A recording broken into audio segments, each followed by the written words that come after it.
मैं भी आपकी तरह परिवार वाली हूँ, छोटे बड़े सारे, बहुत बड़ा परिवार है हमारा। और इसी तरह परमात्मा का एक दिन मुझे भी पता चला। वैसे बचपन से मैया के साथ है मेरा प्यार बहुत ज्यादा, आज भी है और हमेशा ही रहेगा। मेरी माँ जैसे व्रत रखती थी, संतोषी माता के हमारे घर पूजा होती थी, और माँ को देख के जैसे बचपन से मेरे अंदर भी लगन लग गई, जैसे संस्कार, जैसे दीदी आपको समझा रहे थे अभी, जैसे माँ को देखता बच्चा वैसे ही करता है। और माँ को देखते देखते मेरे अंदर भी ऐसे भक्ति जाग उठी, और मेरी मम्मी के साथ मैंने भी व्रत करने शुरू कर दिए, करती रही मैं शादी के बाद भी। और आज भी उस माँ से मुझे बहुत ज्यादा प्यार है।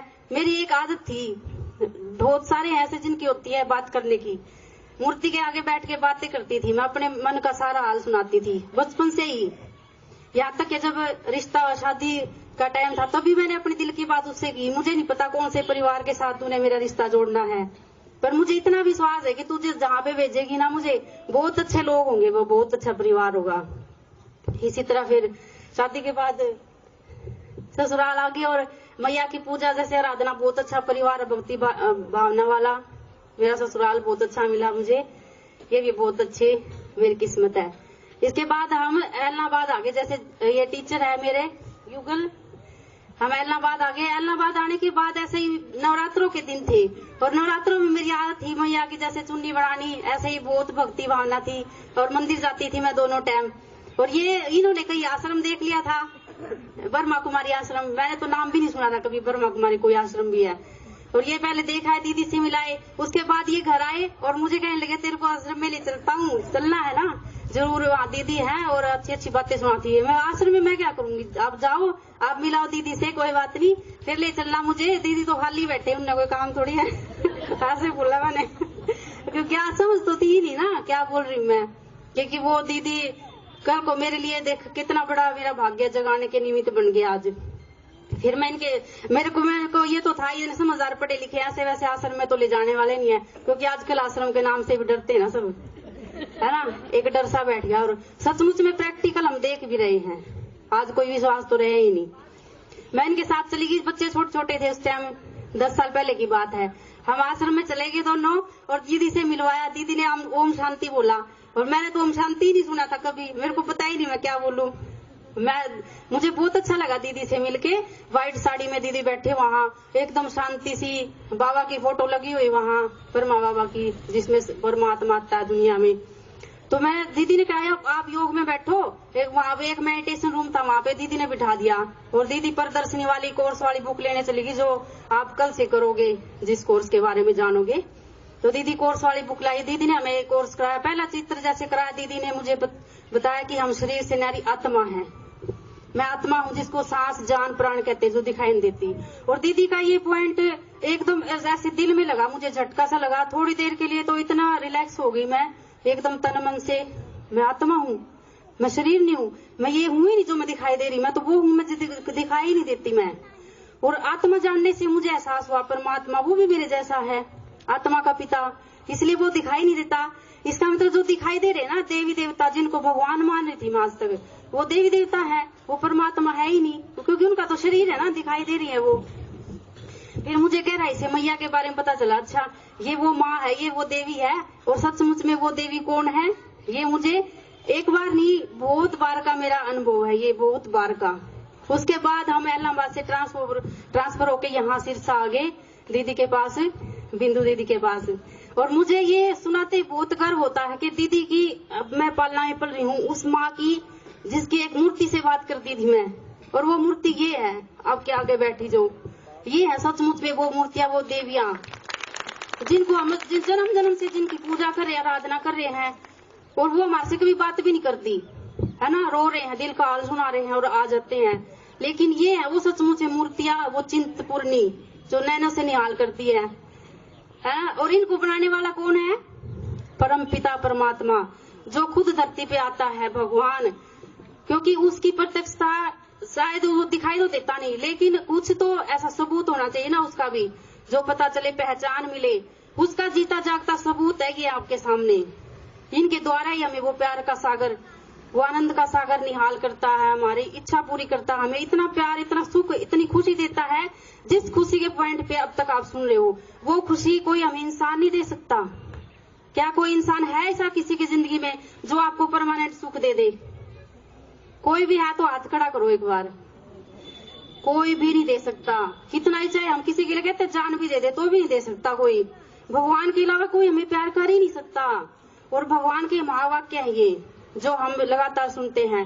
भगवान कहता है मैं तुम्हारे लिए दुनिया में आया हूँ, हे पतित पावन आजा, दुखड़े दूर कर दे, नैया पार लगा दे।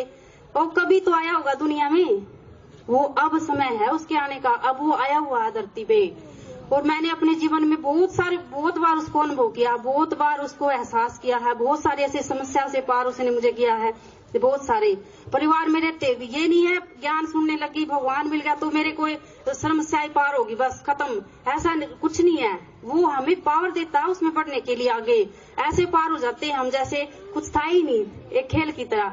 जैसे टीवी देखते हैं ना बच्चे, उसमें कोई कैसा सीन है कोई कैसा सीन है, लेकिन हंसते हैं उसको देखते भी।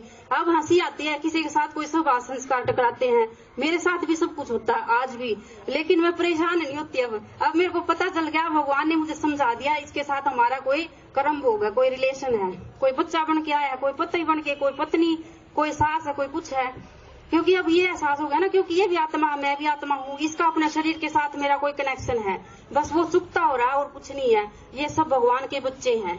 इसी तरह ये हमें एक रोल मिला है, रोल, किसी की माँ हूँ, किसी की बेटी हूँ, किसी की मैं कुछ हूँ, लेकिन सचमुच में मेरा रोल ये है, मैं आत्मा हूँ एक, और परमात्मा की संतान हूँ। और वो प्यार का सागर है, आनंद का सागर है, और मैं उसकी संतान हूँ। तो खिलूं मुरझाई हुई, कोई विश्वास ही नहीं करेगा मेरी बात के ऊपर, करेगा कोई? ले भगवान मिला के लगता तो है नहीं, छोटी सी बात थी बस पहले लेकिन वो हमें है ना जल्दी से हारने नहीं देता बिल्कुल भी, अगर उस पर निश्चय है तो। और हमारे आप मेरे परिवार हो, अब मुझे सुनाने में इतनी खुशी होती है। देखो अब सिर्फ आने के बाद दीदी ने हमें ना गीता पाठशाला में बिठाया था, 5 साल हम वहां पे रहे। और बाबा के है मुझे सेवा का नहीं पता था, यही सेवा पैर दबाने है ना, दान पुण्य करना, ये सेवा समझती थी। लेकिन सच्ची सेवा का मुझे अनुभव हुआ वहाँ पे, इतना ज्यादा गहराई से अनुभव हुआ। अब तो हमारा उड्डा में घर भी बनवा दिया बाबा ने, इतना सुंदर घर बनवाया है जो कभी सोचा ही नहीं था, क्योंकि गांव में हमारे छोटे छोटे घर हैं, ऐसा सपना नहीं था जो परमात्मा ने देखो कैसे पूरा किया।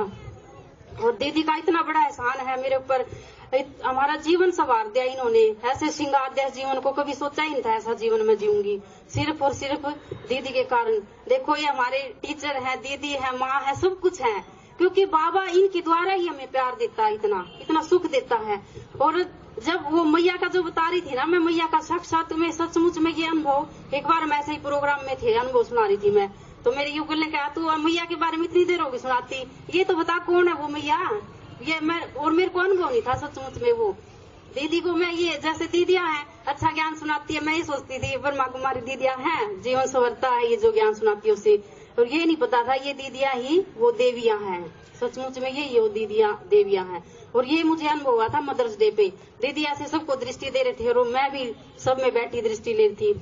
उस समय मुझे इतना गहरा अनुभव हुआ ना दीदी से, जिस मूर्ति से मुझे वो भक्ति में जो फीलिंग आती थी व्रत के टाइम, जब मैं रोती थी उसको देख देख के, सेम वही फीलिंग सारा कुछ।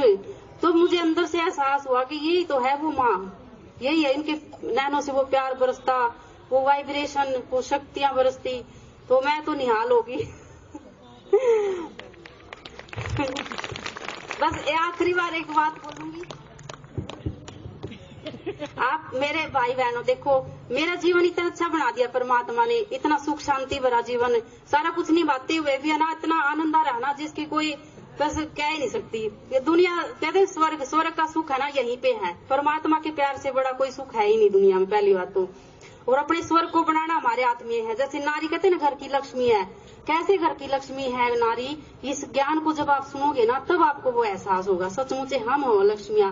और भगवान तो ये कहता है तुम माताओं के लिए मैं धरती पे आया हूँ। किसके लिए आया हूँ? माताओं के लिए। तो मैंने मुझे रो रो के पुकारा था, हंस के भी नहीं, रो रो के बुलाते हैं ना, एक बार तो आजा। अब वो आ गया। और बस मेरी दिल से आपसे यही रिक्वेस्ट है कि आप में से जितने बैठे हैं ना, एक भी ऐसा ना रहे जो इस ज्ञान को सुने बिना, कोर्स करे बिना रहे। आप सब सुनना देखना, ये गारंटी है। अगर आपका जीवन ना बदल जाए ना तो कभी ब्रह्मा कुमारी का ज्ञान न सुनना जिंदगी में। ओम शांति। कि जब हनुमान से पूछा जाता है कि तुम्हारे सीने में कौन है, वो छाती फाड़ के दिखाता है कौन भीतर बैठा है। तो आज समय की सीमाएं थी, समय की पाबंदियां थी, अंदर इतना जोश था कि इतने वर्षों में उसने जो कुछ दिया है आज सबके सामने सीना फाड़ के दिखा दूं भगवान ने मुझे क्या दिया है। तो सिर्फ ये कोमल बहन की कहानी नहीं है, आपके बीच में भी बहुत सारी बहनें बैठी हैं। हो सकता है वो अपने अनुभव को शब्द ना दे पाए, लेकिन उनकी फीलिंग हर एक से गहरी और गहरी और गहरी है। क्योंकि जब ये सब चीजें यहां से नहीं आती है, ये अनुभव से आती है। और दुनिया की सबसे बड़ी ताकत अनुभव की ताकत है। जैसे सुना रहे थे, सब उसको बहुत अच्छे से फील कर रहे थे। फील क्यों कर रहे थे? क्योंकि अनुभव की बात है, ये सिर्फ सुनाने की बात नहीं है।